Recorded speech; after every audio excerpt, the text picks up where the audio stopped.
What's up, this is Ricardo, and in this video I'll show you how to remove the heatsink from a Dell Latitude 3580.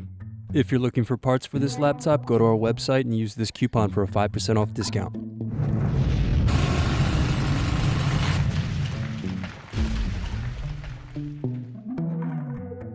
First unscrew, then remove access door.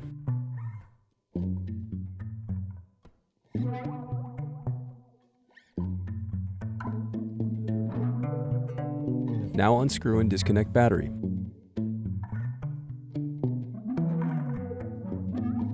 Now unscrew and disconnect cooling fan.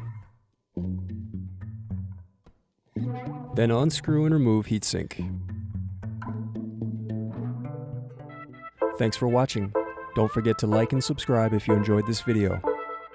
And if you need more, check out this playlist to watch other tutorials for your laptop. You can also click here to find parts for your laptop at partspeople.com.